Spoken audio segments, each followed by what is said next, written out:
ओम नमः शिवाय मित्रों, बड़ों को प्रणाम और छोटों को प्यार।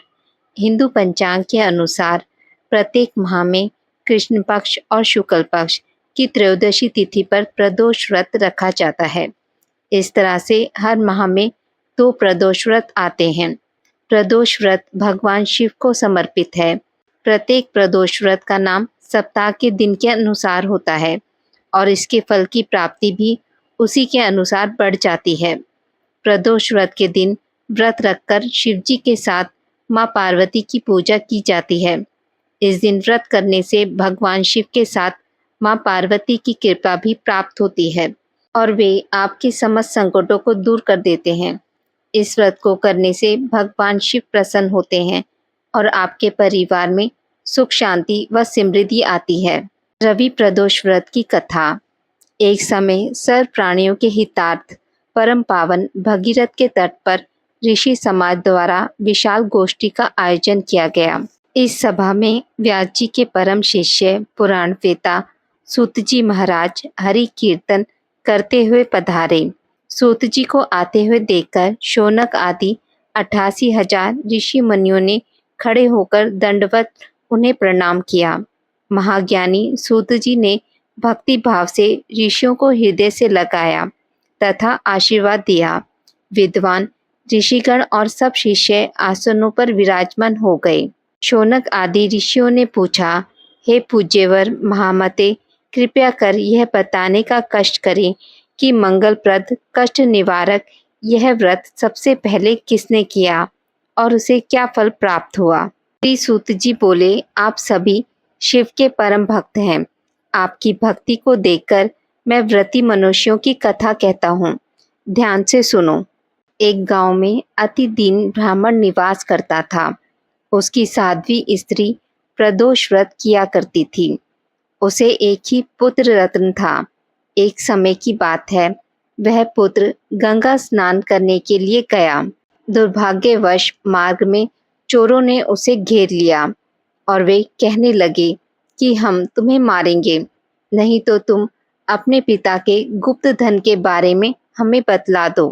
बालक दीन भाव से कहने लगा कि बंधुओं, हम अत्यंत दुखी दीन हैं, हमारे पास धन कहाँ है। तब चोरों ने कहा कि तेरे इस पोटली में क्या बंधा है।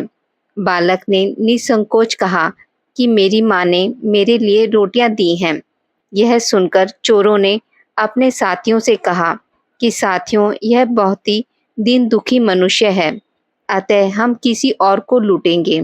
इतना कहकर चोरों ने उस बालक को जाने दिया। बालक वहां से चलते हुए एक नगर में पहुंचा। नगर के पास एक बरगद का पेड़ था। वह बालक उसी बरगद के वृक्ष की छाया में सो गया।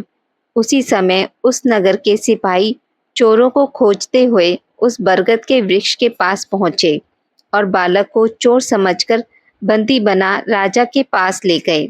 राजा ने उसे कारावास में बंद करने का आदेश दिया।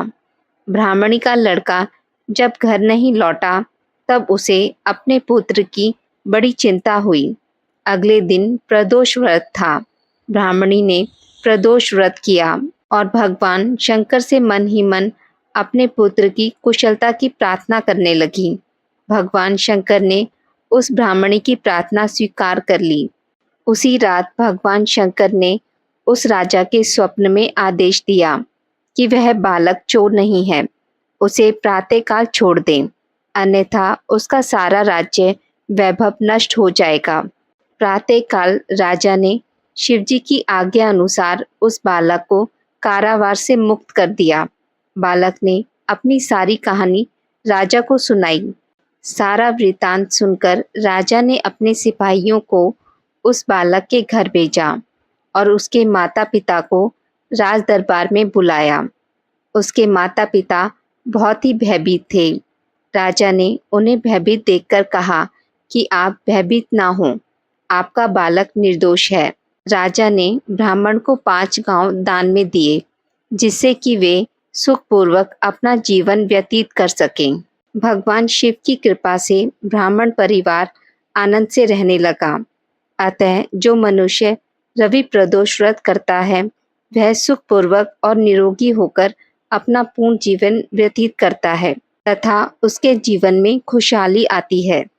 आज की इस वीडियो में बस इतना ही। मित्रों, अगर आपको मेरी वीडियोस पसंद आती हैं तो इसे लाइक और शेयर ज़रूर करें और पूजा पाठ से जुड़ी जानकारी के लिए मेरे चैनल को सब्सक्राइब करना ना भूलें। धन्यवाद।